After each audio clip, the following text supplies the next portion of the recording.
प्यारे दोस्तों, चित्रकूट नगर में एक राजा रहता था।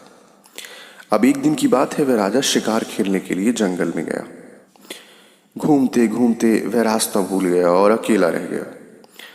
थक कर वह एक पेड़ की छाया में लेटा कि उसे एक ऋषि कन्या दिखाई दी। उसे देखकर राजा उस पर मोहित हो गया। थोड़ी देर में ऋषि स्वयं वहां आ गए। ऋषि ने पूछा, तुम यहाँ कैसे आए हो? राजा ने कहा, मैं शिकार खेलने आया हूं। ऋषि बोले, बेटा, तुम क्यों जीवों को मारकर पाप कमाते हो? फिर राजा उस व्यक्ति की, उस ऋषि की बात को सुनकर बहुत प्रभावित हुए और राजा ने वादा किया कि मैं अब कभी शिकार नहीं खेलूंगा। इस बात से खुश होकर ऋषि ने कहा, तुम्हें जो मांगना हो मांग लो।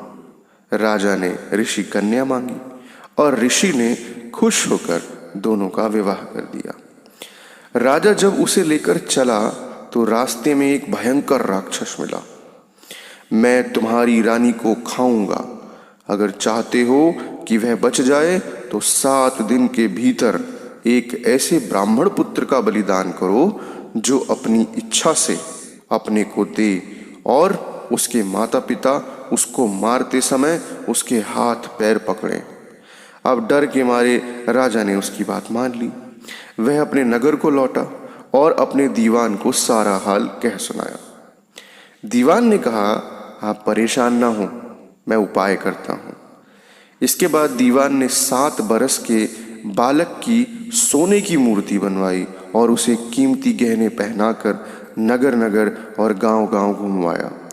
यह कहलवा दिया कि जो कोई 7 बरस का ब्राह्मण का बालक अपने को बलिदान के लिए देगा और बलिदान के समय उसके माँ बाप उसके हाथ पकड़ेंगे, उसी को यह मूर्ति और 100 गांव मिलेंगे। यह खबर सुनकर एक ब्राह्मण बालक राजी हो गया। उसने अपने माँ बाप से कहा, आपको बहुत से पुत्र मिल जाएंगे। मेरे शरीर से राजा की भलाई होगी और आपकी गरीबी मिट जाएगी। माँ बाप ने बहुत मना किया, पर बालक ने हट करके उन्हें राजी कर ही लिया। माँ बाप बालक को लेकर राजा के पास चले गए। राजा उन्हें लेकर राक्षस के पास गया। राक्षस के सामने माँ बाप ने बालक के हाथ पैर पकड़े और राजा उसे तलवार से मारने को हुआ। उसी समय बालक बड़े जोर जोर से हंस पड़ा। इतना कहकर बेताल बोला, हे राजन, यह बताओ कि वह बालक हंसा क्यों?